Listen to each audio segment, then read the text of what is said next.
পয়লা নম্বর, রবীন্দ্রনাথ ঠাকুর। আমি তামাকটা পর্যন্ত খাইনি। আমার এক অভ্রভেদী নেশা আছে। তারই আওতায় অন্য সকল নেশা একেবারে শিকড় পর্যন্ত শুকিয়ে মরে গেছে। সে আমার বই পড়ার নেশা।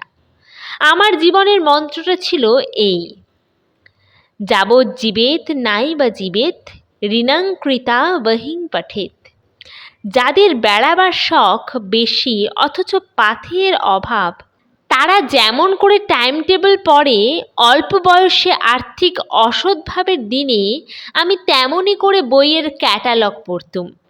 আমার দাদার এক খুড়শ্বশুর বাংলা বই বেরোবা মাত্র নির্বিচারে কিনতেন, এবং তার প্রধান অহংকার এই যে সে বইয়ের একখানাও তার আজ পর্যন্ত খোয়া যায়নি। বোধ হয় বাংলাদেশে এমন সৌভাগ্য আর কারো ঘটে না। কারণ ধনবল, আয়ুবল, অন্যমনস্ক ব্যক্তির ছাতা বল, সংসারে যত কিছু স্মরণশীল পদার্থ আছে, বাংলা বই হচ্ছে সকলের চেয়ে সেরা। এর থেকে বোঝা যাবে দাদার খুড়শ্বশুরের বইয়ের আলমারির চাবি দাদার খুড়শাশুড়ির পক্ষেও দুর্লভ ছিল। দিনও যথা রাজেন্দ্র সঙ্গমে। আমি যখন ছেলেবেলায় দাদার সঙ্গে তাঁর শ্বশুরবাড়ি যেতুম, ওই রুদ্ধদ্বার আলমারিগুলির দিকে তাকিয়ে সময় কাটিয়েছি। তখন আমার চক্ষুর জিভে জল এসেছে, এই বললেই যথেষ্ট হবে। ছেলেবেলা থেকে এত অসম্ভব রকম বই পড়েছি যে পাশ করতে পারিনি। যতখানি কম পড়া পাশ করার পক্ষে অত্যাবশ্যক, তার সময় আমার ছিল না। আমি ফেল করা ছেলে বলে আমার একটা মস্ত সুবিধে এই যে বিশ্ববিদ্যালয়ের ঘড়ায় বিদ্যার তোলা জলে আমার স্নান নয়, স্রোতের জলে অবগাহনই আমার অভ্যাস। আজকাল আমার কাছে অনেক বিএ এমএ এসে থাকে। তারা যতই আধুনিক হোক, আজও তারা ভিক্টোরীয় যুগের নজরবন্দি হয়ে বসে আছে। তাদের বিদ্যার জগৎ টলেমির পৃথিবীর মতো। 18-19 শতাব্দীর সঙ্গে একেবারে যেন স্ক্রু দিয়ে আঁটা। বাংলাদেশের ছাত্রের দল পুত্র পৌত্রাদিক্রমে তাকেই যেন চিরকাল প্রদক্ষিণ করতে থাকবে। তাদের মানস রথযাত্রার গাড়িখানা বহু কষ্টে মিল বেনথাম পেরিয়ে কালাইল রাস্কিনে এসে কাত হয়ে পড়েছে। মাস্টার মশাইয়ের বুলির বেড়ার বাইরে তারা সাহস করে হাওয়া খেতে বেরোয় না। কিন্তু আমরা যে দেশের সাহিত্যকে খোঁটার মতো করে মনটাকে বেঁধে রেখে জাওর কাটাচ্ছি, সে দেশে সাহিত্যটা তো স্থাণু নয়, সেটা সেখানকার প্রাণীর সঙ্গে সঙ্গে চলছে। সেই প্রাণটা আমার না থাকতে পারে, কিন্তু সেই চলাটা আমি অনুসরণ করতে চেষ্টা করেছি। আমি নিজের চেষ্টায় ফরাসি, জার্মান, ইটালিয়ান শিখে নিলাম। অল্প দিন হলো রাশিয়ান শিখতে শুরু করেছিলাম। আধুনিকতার যে এক্সপ্রেস গাড়িটা ঘন্টায় 60 মাইলের চেয়ে বেগে ছুটে চলেছে, আমি তারই টিকিট কিনেছি। তাই আমি হাক্সলি ডিরুইনে এসেও ঠেকে যাইনি, টেনিসনকেও বিচার করতে ডরাইনি। এমনকি ইবসেন মেটারলিংকের নামের নৌকা ধরে আমাদের মাসিক সাহিত্যে সস্তা খ্যাতির বাঁধা কারবার চালাতে আমার সংকোচ বোধ হয়। আমাকেও কোনোদিন একদল মানুষ সন্ধান করে চিনে নেবে, এই আমার আশার অতীত ছিল।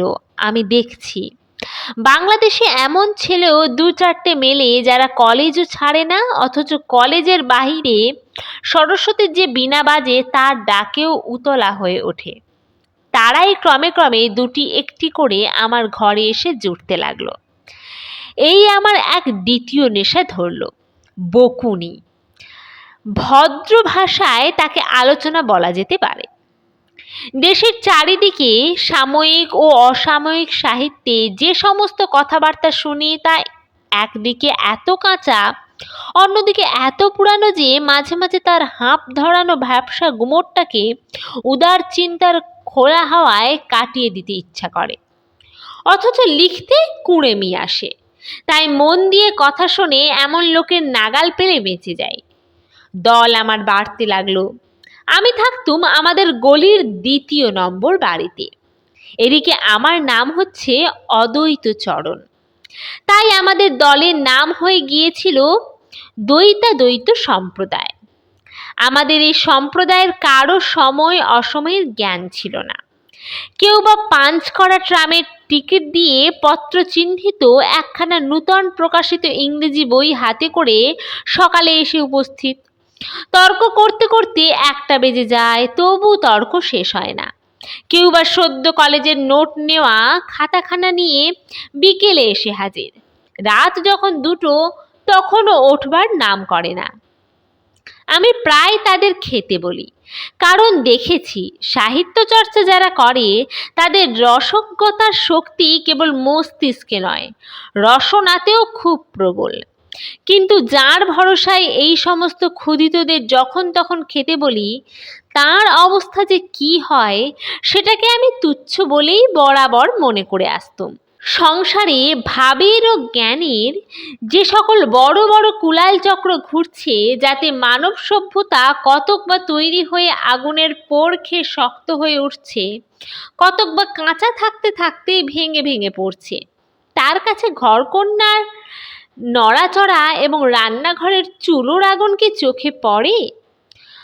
ভবানীর ভ্রুকুটি ভঙ্গি ভবই জানেন। এমন কথা কাব্যে পড়েছি, কিন্তু ভবের ৩ চক্ষু, আমার ১ জোড়া মাত্র। তারও দৃষ্টিশক্তি বই পড়ে পড়ে ক্ষীণ হয়ে গেছে। সুতরাং অসময়ে ভোজের আয়োজন করতে বললে আমার স্ত্রীর ভ্রুচাপে কিরকম চাপল্য উপস্থিত হতো তা আমার নজরে পড়ত না। ক্রমে তিনি বুঝে নিয়েছিলেন আমার ঘরে অসময়ই সময় এবং অনিয়মই নিয়ম। আমার সংসারের ঘড়ি তালকানা এবং আমার গৃহস্থালির কোটরে কোটরে ৪৯ পবনের বাসা। আমার যা কিছু অর্থ সামর্থ্য তার একটিমাত্র খোলা ড্রেন ছিল, সে হচ্ছে বই কেনার দিকে। সংসারের অন্য প্রয়োজন হ্যাংলা কুকুরের মতো এই আমার শখের বিলিতি কুকুরের উচ্ছিষ্ট চেটে ও শুঁকে কেমন করে যে বেঁচেছিল তার রহস্য আমার চেয়ে আমার স্ত্রী বেশি জানতেন। নানা জ্ঞানের বিষয়ে কথা কওয়া আমার মতো লোকের পক্ষে নিতান্ত দরকার। বিদ্যা জাহির করবার জন্যে নয়, পরের উপকার করবার জন্যেও নয়, ওটা হচ্ছে কথা কয়ে কয়ে চিন্তা করা, জ্ঞান হজম করবার একটা ব্যায়াম প্রণালী। আমি যদি লেখক হতুম কিংবা অধ্যাপক হতুম, তাহলে বকুনি আমার পক্ষে বাহুল্য হতো। যাদের বাঁধা খাটুনি আছে খাওয়া হজম করবার জন্যে, তাদের উপায় খুঁজতে হয় না। যারা ঘরে বসে খায় তাদের অন্তত ছাতের উপর হনহন করে পায়চারি করা দরকার। আমার সেই দশা। তাই যখন আমার দ্বৈত দলটি জমেনি, তখন আমার একমাত্র দ্বৈত ছিলেন আমার স্ত্রী। তিনি আমার এই মানসিক পরিপাকের সশব্দ প্রক্রিয়া দীর্ঘকাল নিঃশব্দে বহন করেছেন। যদিচ তিনি পরতেন মিলের শাড়ি এবং তার গয়নার সোনা খাঁটি এবং নিরেট ছিল না, কিন্তু স্বামীর কাছ থেকে যে আলাপ শুনতেন, সৌজাত্যবিদ্যাই, ইউজেনিক্স বলো, মেন্ডেল তত্ত্বই বলো, আর গাণিতিক যুক্তিশাস্ত্রই বলো, তার মধ্যে সস্তা কিংবা ভেজাল দেওয়া কিছুই ছিল না। আমার দল বৃদ্ধির পর হতে এই আলাপ থেকে তিনি বঞ্চিত হয়েছিলেন, কিন্তু সেজন্যে তার কোনো নালিশ কোনো দিন শুনিনি। আমার স্ত্রীর নাম অনিলা। ওই শব্দটার মানে কি তা আমি জানি নে। আমার শ্বশুরে যে জানতেন তা নয়। শব্দটা শুনতে মিষ্ট এবং হঠাৎ মনে হয় ওর একটা কোনো মানে আছে। অভিধানে যাই বলুক, নামটার আসল মানে আমার স্ত্রী তার বাপের আদরের মেয়ে।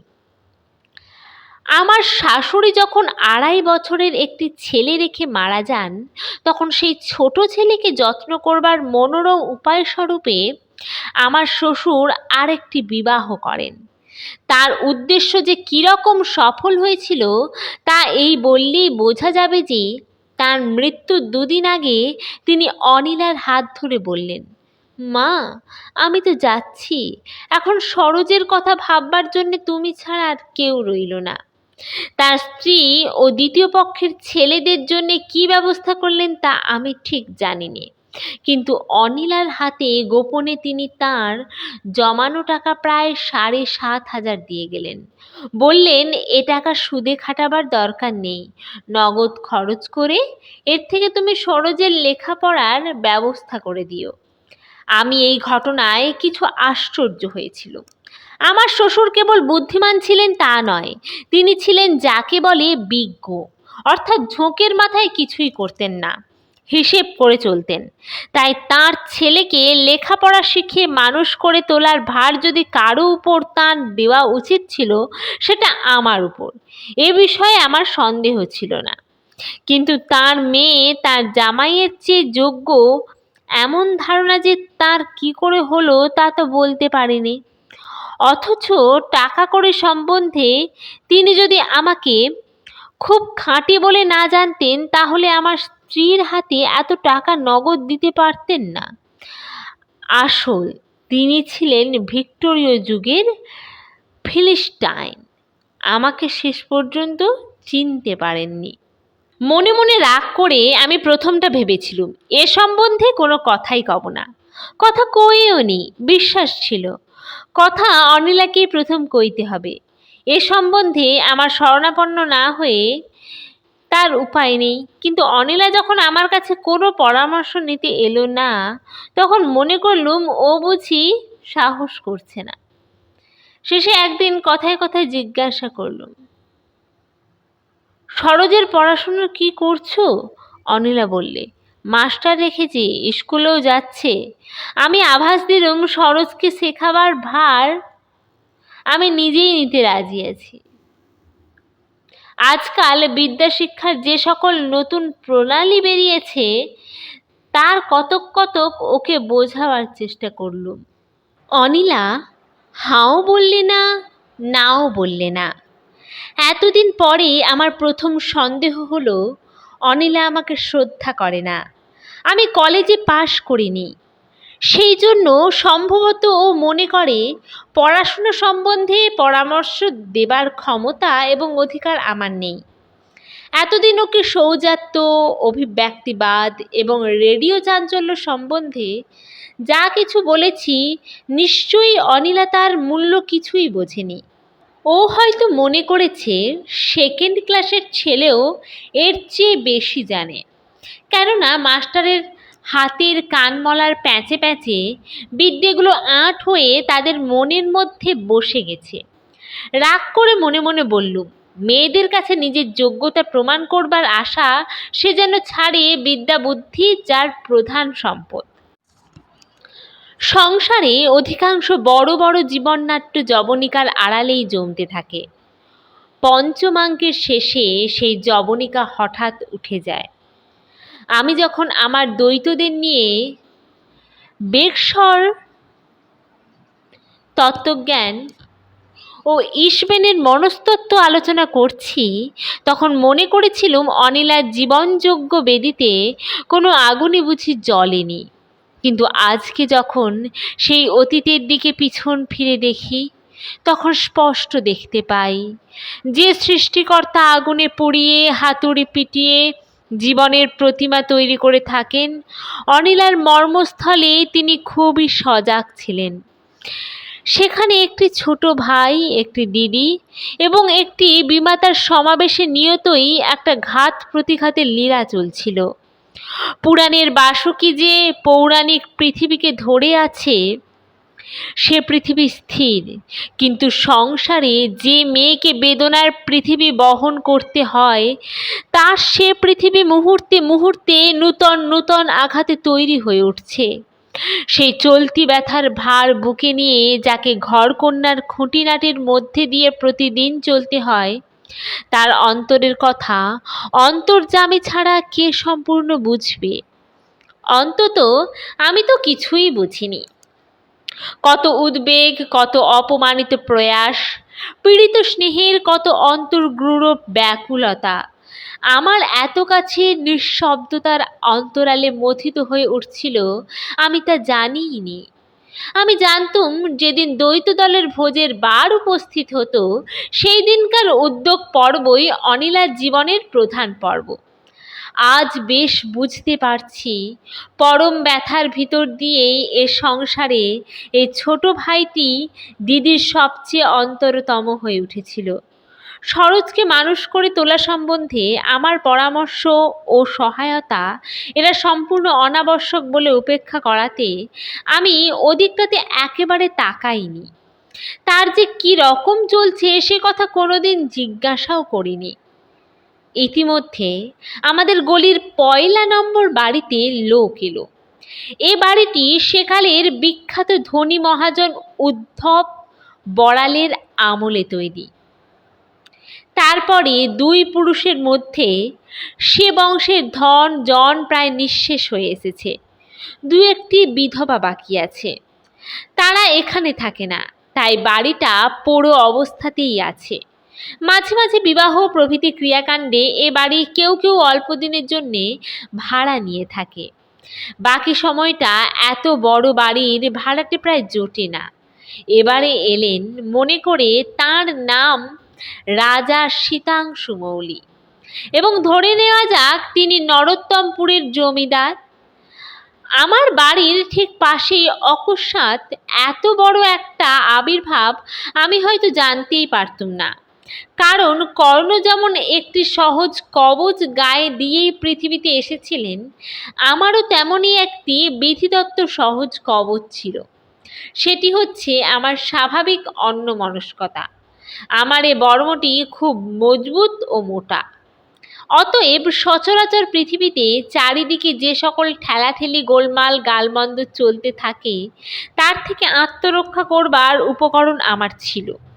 কিন্তু আধুনিক কালের বড় মানুষরা স্বাভাবিক উৎপাতের চেয়ে বেশি, তারা অস্বাভাবিক উৎপাত।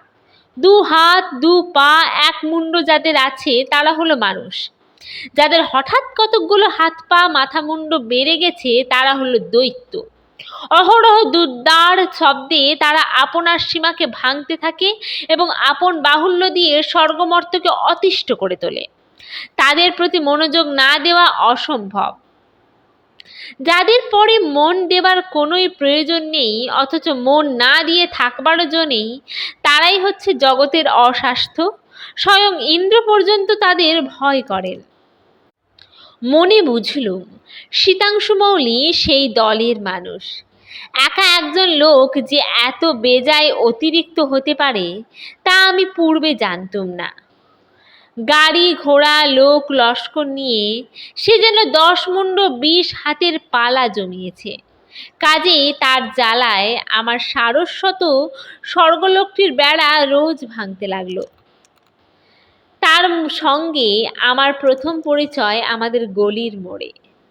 এই গলিটার প্রধান গুণ ছিল এই যে আমার মতো আনমনা লোক সামনের দিকে না তাকিয়ে, পিঠের দিকে মন না দিয়ে, ডাইনে বাঁয়ে ভ্রুক্ষেপ মাত্র না করেও এখানে নিরাপদে বিচরণ করতে পারে।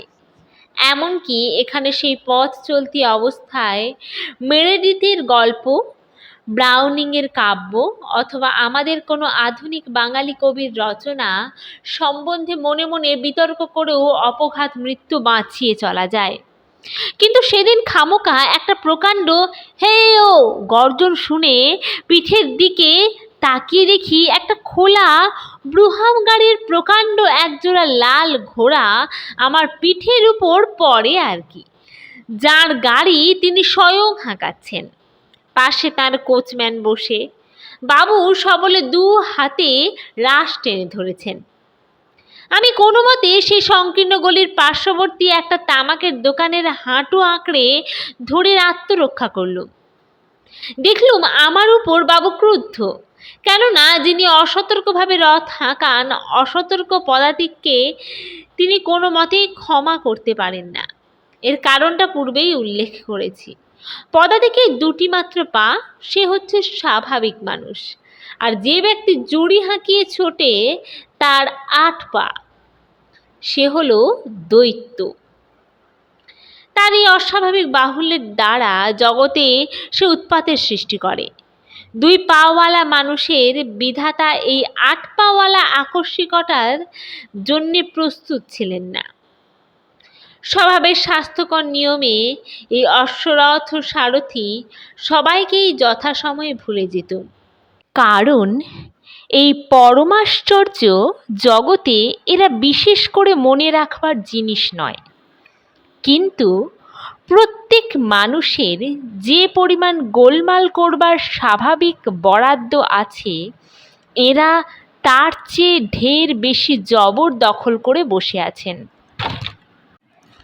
এই জন্যে যদিচ ইচ্ছা করলেই আমার 3 নম্বর প্রতিবেশীকে দিনের পর দিন, মাসের পর মাস ভুলে থাকতে পারি, কিন্তু আমার এই 1 নম্বরের প্রতিবেশীকে এক মুহূর্ত আমার ভুলে থাকা শক্ত। রাত্রে তার 8-10টা ঘোড়া আস্তাবলের কাঠের মেঝের উপর বিনা সঙ্গীতের যে তাল দিতে থাকে, তাতে আমার ঘুম সর্বাঙ্গে টোল খেয়ে তুবড়ে যায়। তার উপর ভোরবেলায় সেই 8-10টা ঘোড়াকে 8-10টা সহিস যখন সশব্দে মলতে থাকে, তখন সৌজন্য রক্ষা করা অসম্ভব হয়ে দাঁড়ায়।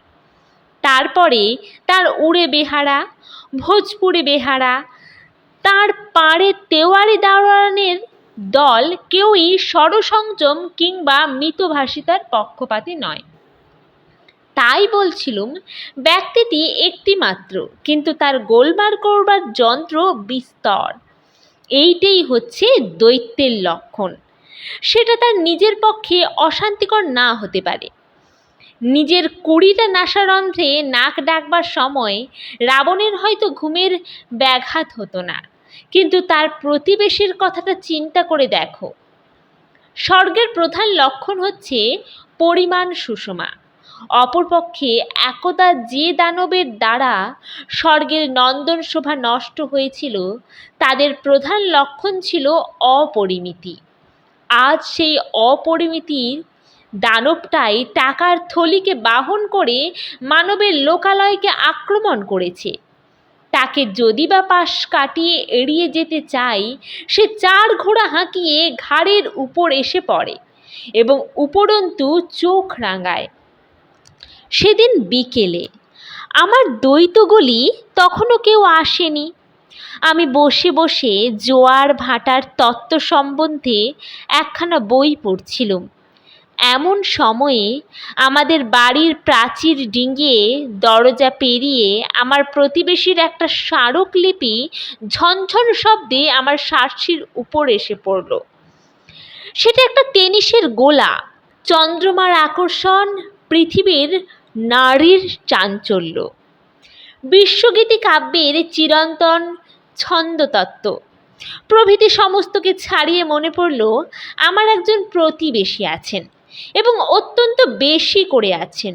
আমার পক্ষে তিনি সম্পূর্ণ অনাবশ্যক, অথচ নিরতিশয় অবশ্যম্ভাবী। পরক্ষণেই দেখি আমার বুড়ো অযোধ্যা বেহারাটা দৌড়তে দৌড়তে হাঁপাতে হাঁপাতে এসে উপস্থিত। এই আমার একমাত্র অনুচর। একে ডেকে পাইনে, হেঁকে বিচলিত করতে পারিনে। দুর্লভতার কারণ জিজ্ঞাসা করলে বলে, একা মানুষ, কিন্তু কাজ বিস্তর। আজ দেখি বিনা তাগিদেই গোলা কুড়িয়ে এসে পাশের বাড়ির দিকে ছুটছে। খবর পেলুম প্রত্যেকবার গোলা কুড়িয়ে দেবার জন্যে সে 4 পয়সা করে মজুরি পায়। দেখলুম কেবল যে আমার শার্সি ভাঙছে, আমার শান্তি ভাঙছে তা নয়, আমার অনুচর পরিচরদের মন ভাঙতে লাগলো। আমার অকিঞ্চিত করতার সম্বন্ধে অযোধ্যা বেহারার অবজ্ঞা প্রত্যহ বেড়ে উঠছে। সেটা তেমন আশ্চর্য নয়, কিন্তু আমার দ্বৈত সম্প্রদায়ের প্রধান সর্দার কানাইলালের মনটাও দেখছি পাশের বাড়ির প্রতি উৎসুক হয়ে উঠল। আমার উপর তার যে নিষ্ঠা ছিল, সেটা উপকরণমূলক নয়, অন্তঃকরণমূলক। এই জেনে আমি নিশ্চিন্ত ছিলুম। এমন সময়ে একদিন লক্ষ্য করে দেখলুম সে আমার অযোধ্যাকে অতিক্রম করে টেনিসের পলাতক গোলাটা কুড়িয়ে নিয়ে পাশের বাড়ির দিকে ছুটছে। বুঝলুম এই উপলক্ষে প্রতিবেশীর সঙ্গে আলাপ করতে চায়। সন্দেহ হলো ওর মনের ভাবটা ঠিক ব্রহ্মবাদিনী মৈত্রীর মতো নয়, শুধু অমৃতে ওর পেট ভরবে না। আমি পয়লা নম্বরের বাবুগিরিকে খুব তীক্ষ্ণ বিদ্রূপ করবার চেষ্টা করতুম। বলতুম সাজসজ্জা দিয়ে মনের শূন্যতা ঢাকা দেওয়ার চেষ্টা, ঠিক যেন রঙিন মেঘ দিয়ে আকাশ মুড়ি দেবার দুরাশা। একটু হাওয়াতেই মেঘ যায় সরে, আকাশের ফাঁকা বেরিয়ে পড়ে। কানাইলাল একদিন প্রতিবাদ করে বললে, মানুষটা একেবারে নিছক ফাঁপা নয়, বিএ পাশ করেছে। কানাইলাল স্বয়ং বিএ পাশ করা, এজন্য ওই ডিগ্রিটা সম্বন্ধে কিছু বলতে পারলুম না। পয়লা নম্বরের প্রধান গুণগুলি সশব্দ। তিনি 3টে যন্ত্র বাজাতে পারেন, কর্নেট, এসরাজ এবং চেলো। যখন তখন তার পরিচয় পায়। সঙ্গীতের সুর সম্বন্ধে আমি নিজেকে সুরাচার্য বলে অভিমান করি নে, কিন্তু আমার মতে গানটা উচ্চ অঙ্গের বিদ্যা নয়। ভাষার অভাবে মানুষ যখন বোবা ছিল তখনই গানের উৎপত্তি। তখন মানুষ চিন্তা করতে পারত না বলে চিৎকার করত। আজও যেসব মানুষ আদিম অবস্থায় আছে তারা শুধু শুধু শব্দ করতে ভালোবাসে। কিন্তু দেখতে পেলুম আমার দ্বৈত দলের মধ্যে অন্তত 4 জন ছেলে আছে। পয়লা নম্বরে চেলো বেজে উঠলেই যারা গাণিতিক ন্যায়শাস্ত্রের 90তম অধ্যায়ও মন দিতে পারে না। আমার দলের মধ্যে অনেক ছেলে যখন পয়লা নম্বরের দিকে হেলছে, এমন সময়ে অনিলা একদিন আমাকে বললে, পাশের বাড়িতে একটা উৎপাত জুটেছে, এখন আমরা এখান থেকে অন্য কোনো বাসায় গেলেই তো ভালো হয়। বড় খুশি হলুম। আমার দলের লোকদের বললুম, দেখেছ মেয়েদের কেমন একটা সহজ বোধ আছে, তাই যেসব জিনিস প্রমাণযোগে বোঝা যায় তা ওরা বুঝতেই পারে না, কিন্তু যেসব জিনিসের কোনো প্রমাণ নেই তা বুঝতে ওদের একটুও দেরি হয় না। কানাইলাল হেসে বললে, যেমন পেঁচো, ব্রহ্মদৈত্য, ব্রাহ্মণের পায়ের ধুলোর মাহাত্ম্য, পতিদেবতা পূজার পুণ্যফল ইত্যাদি ইত্যাদি। আমি বললাম, না হে, এই দেখো না, আমরা এই পয়লা নম্বরের জাঁকজমক দেখে স্তম্ভিত হয়ে গেছি, কিন্তু অনিলা ওর সাজসজ্জায় ভোলেনি। অনিলা 2-3 বার বাড়ি বদলের কথা বললে। আমার ইচ্ছাও ছিল, কিন্তু কলকাতার গলিতে গলিতে বাসা খুঁজে বেড়াবার মতো অধ্যবসায় আমার ছিল না। অবশেষে একদিন বিকেল বেলায় দেখা গেল কানাইলাল এবং সতীশ পয়লা নম্বরে টেনিস খেলছে। তারপরে জনশ্রুতি শোনা গেল জ্যোতি আর হরেন পয়লা নম্বরের সঙ্গীতের মজলিসে একজন বক্স হারমোনিয়াম বাজায় এবং একজন বাঁয়া তবলায় সঙ্গত করে, আর অরুণ নাকি সেখানে কমিক গান করে খুব প্রতিপত্তি লাভ করেছে। এদের আমি 5-6 বছর ধরে জানি, কিন্তু এদের যে এসব গুণ ছিল তা আমি সন্দেহও করিনি।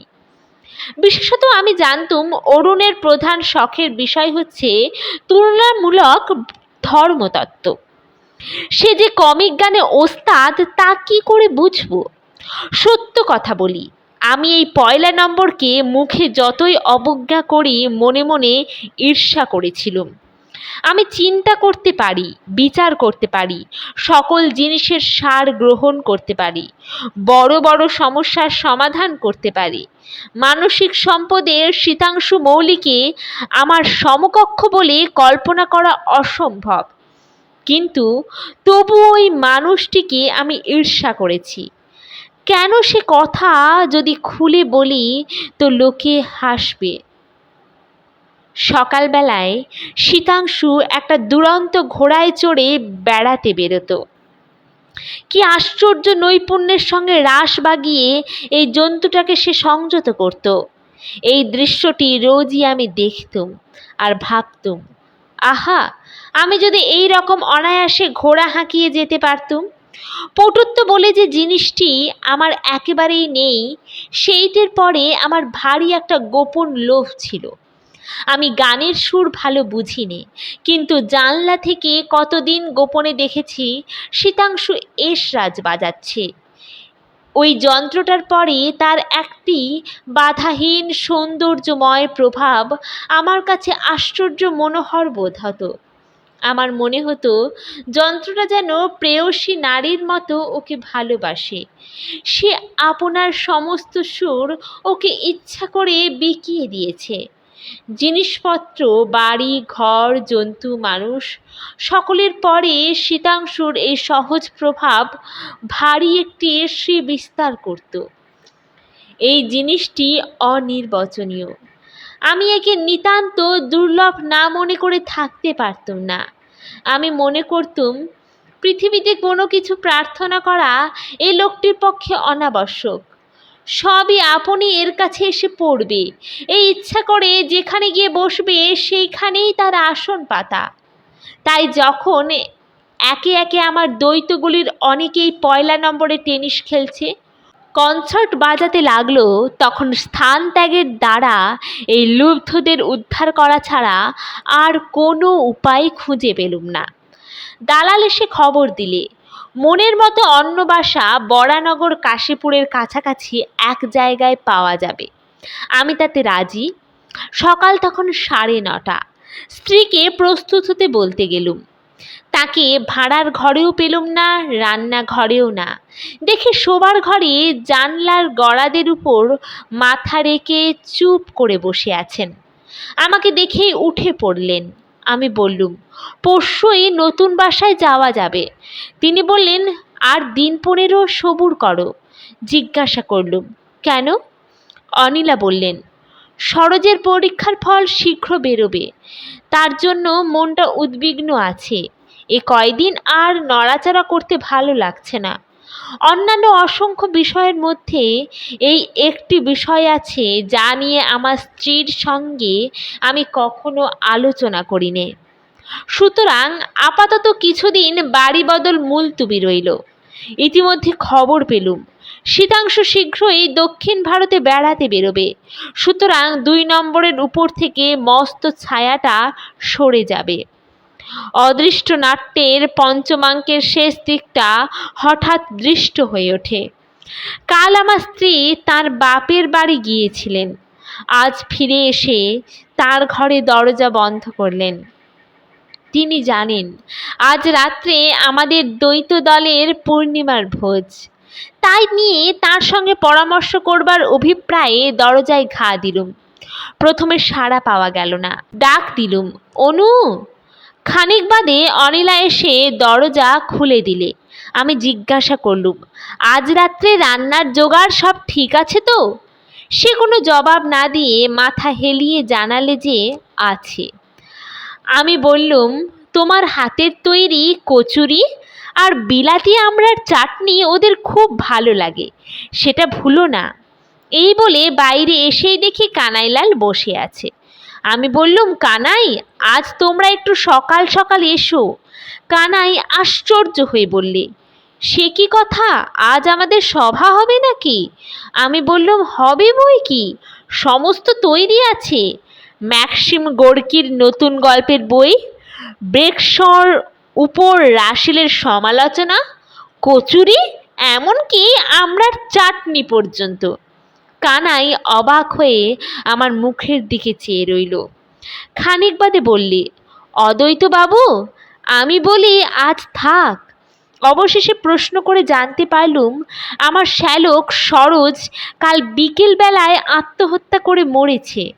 পরীক্ষায় সে পাশ হতে পারেনি, তাই নিয়ে বিমাতার কাছ থেকে খুব গঞ্জনা পেয়েছিল। সইতে না পেরে গলায় চাদর বেঁধে মরেছে। আমি জিজ্ঞাসা করলুম, তুমি কোথা থেকে শুনলে? সে বললে, 1 নম্বর থেকে। 1 নম্বর থেকে? বিবরণটা এই। সন্ধ্যার দিকে অনিলার কাছে যখন খবর এলো, তখন সে গাড়ি ডাকার অপেক্ষা না করে অযোধ্যাকে সঙ্গে নিয়ে পথের মধ্যে থেকে গাড়ি ভাড়া করে বাপের বাড়িতে গিয়েছিল। অযোধ্যার কাছ থেকে রাত্রে শীতাংশু মৌলি এই খবর পেয়েই তখনই সেখানে গিয়ে পুলিশকে ঠান্ডা করে নিজের শ্মশানে উপস্থিত থেকে মৃতদেহের সৎকার করিয়ে দেন। ব্যতিব্যস্ত হয়ে তখনই অন্তঃপুরে গেলুম। মনে করেছিলুম অনিলা বুঝি দরজা বন্ধ করে আবার তার শোবার ঘরের আশ্রয় নিয়েছে। কিন্তু এবারে গিয়ে দেখি ভাঁড়ারের সামনের বারান্দায় বসে সে আমড়ার চাটনির আয়োজন করছে।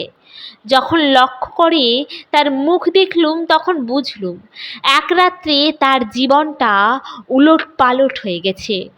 আমি অভিযোগ করে বললুম, আমাকে কিছু বলনি কেন?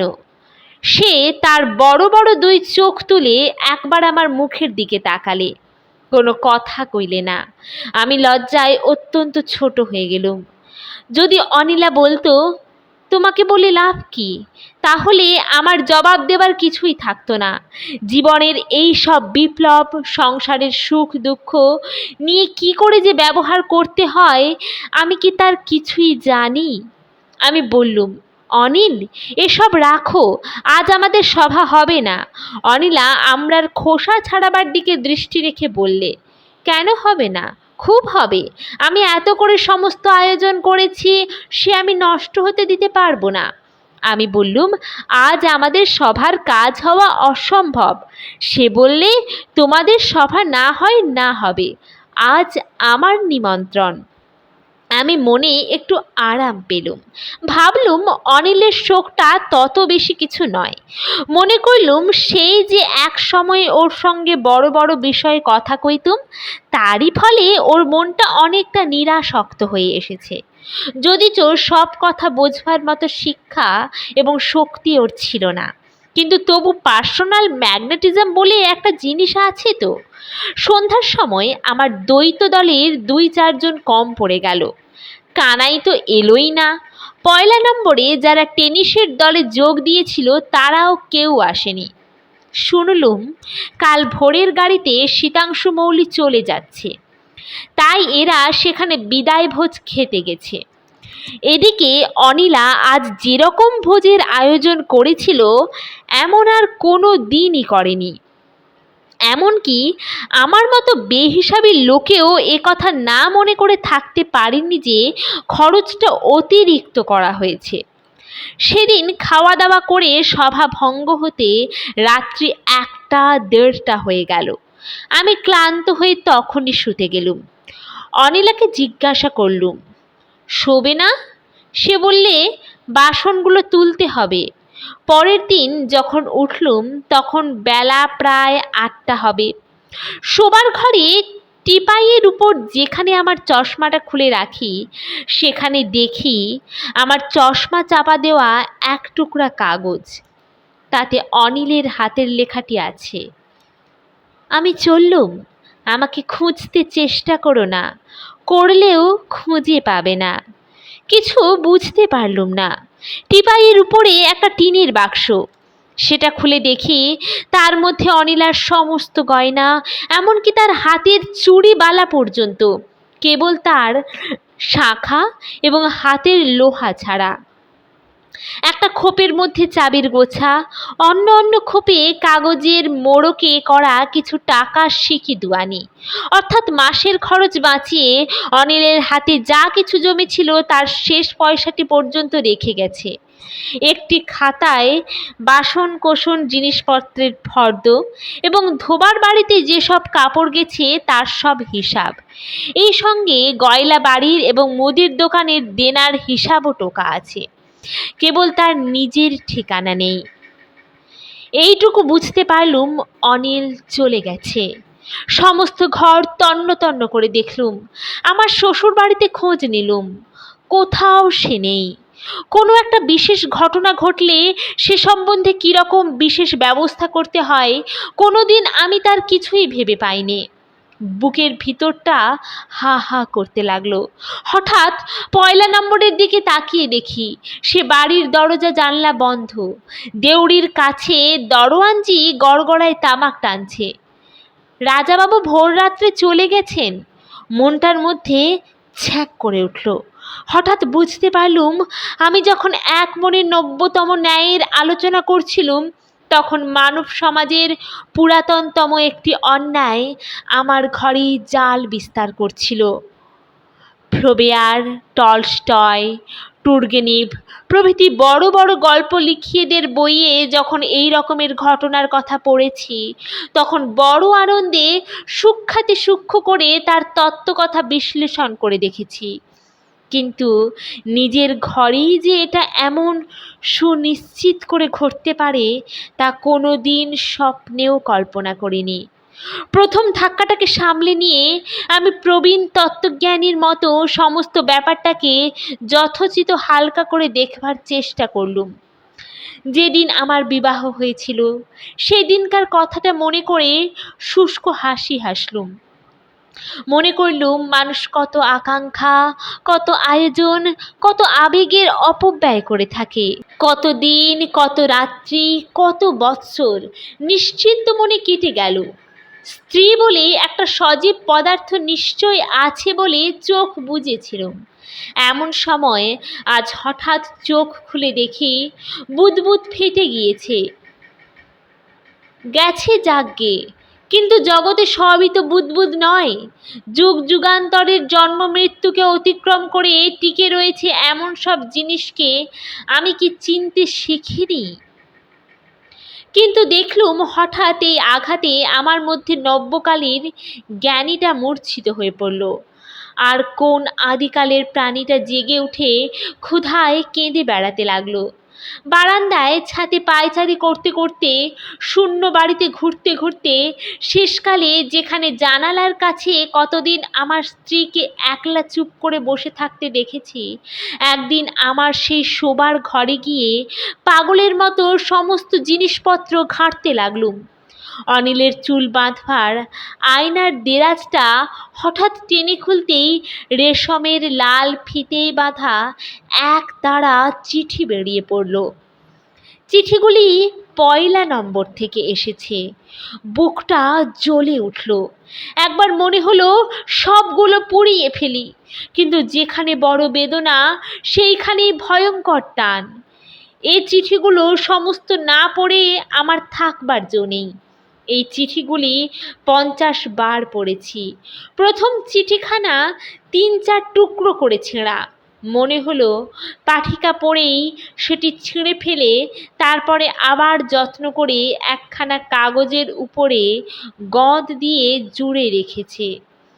সে চিঠিখানা এই: আমার এই চিঠি না পড়ে যদি তুমি ছিঁড়ে ফেলো, তবু আমার দুঃখ নেই। আমার যা বলবার কথা তা আমাকে বলতেই হবে। আমি তোমাকে দেখেছি, এতদিন এই পৃথিবীতে চোখ মেলে বেড়াচ্ছি, কিন্তু দেখবার মতো দেখা আমার জীবনে এই 32 বছর বয়সে প্রথম ঘটল। চোখের উপরে ঘুমের পর্দা টানা ছিল, তুমি সোনার কাঠে ছুঁইয়ে দিয়েছ। আজ আমি নবজাগরণের ভিতর দিয়ে তোমাকে দেখলুম যে তুমি স্বয়ং তোমার সৃষ্টিকর্তার পরম বিস্ময়ের ধন, সেই অনির্বচনীয় তোমাকে।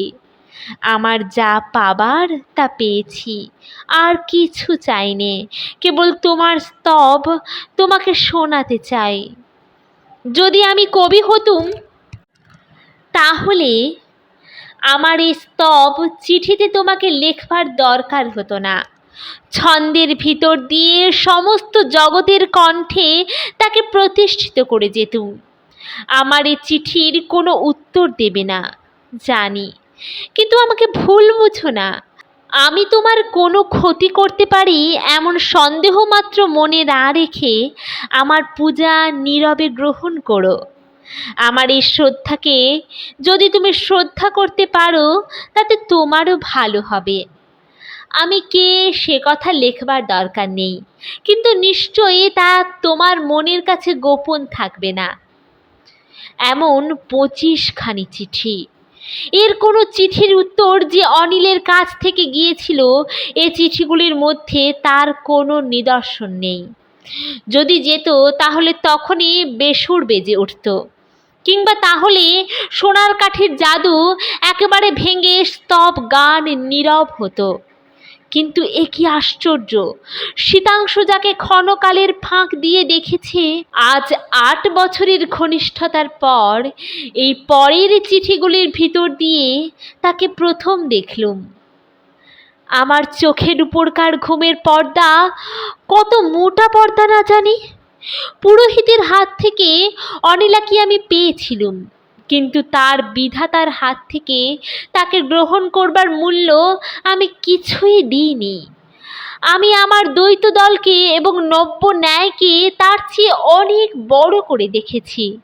সুতরাং যাকে আমি কোনো দিনই দেখিনি, এক নিমেষের জন্যও পাইনি, তাকে আর কেউ যদি আপনার জীবন উৎসর্গ করে পেয়ে থাকে, তবে কি বলে কার কাছে আমার ক্ষতির নালিশ করব?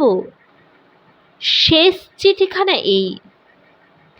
বাইরে থেকে আমি তোমার কিছুই জানি নে, কিন্তু অন্তরের দিক থেকে আমি দেখেছি তোমার বেদনা। এইখানে বড় কঠিন আমার পরীক্ষা। আমার এই পুরুষের বাহু নিশ্চেষ্ট থাকতে চায় না, ইচ্ছা করে স্বর্গমর্তের সমস্ত শাসন বিদীর্ণ করে তোমাকে তোমার জীবনের ব্যর্থতা থেকে উদ্ধার করে আনি। তারপরে এও মনে হয় তোমার দুঃখই তোমার অন্তর্যামীর আসন, সেটি হরণ করবার অধিকার আমার নেই। কাল ভোরবেলা পর্যন্ত মেয়াদ নিয়েছি, এর মধ্যে যদি কোনো দৈববাণী আমার এই দ্বিধা মিটিয়ে দেয়, তাহলে যা হয় একটা কিছু হবে। বাসনার প্রবল হাওয়ায় আমাদের পথ চলবার প্রদীপকে নিভিয়ে দেয়। তাই আমি মনকে শান্ত রাখব, এক মনে এই মন্ত্র জপ করব যে তোমার কল্যাণ হোক। বোঝা যাচ্ছে দ্বিধা দূর হয়ে গেছে, দুজনার পথ এক হয়ে মিলেছে। মাঝের থেকে শীতাংশুর লেখা এই চিঠিগুলি আমারই চিঠি হয়ে উঠল। ওগুলি আজ আমারই প্রাণের স্তব মন্ত্র। কত কাল চলে গেল, বই পড়তে আর ভালো লাগে না। অনিলকে একবার কোনো মতে দেখবার জন্যে মনের মধ্যে এমন বেদনা উপস্থিত হলো, কিছুতেই স্থির থাকতে পারলুম না।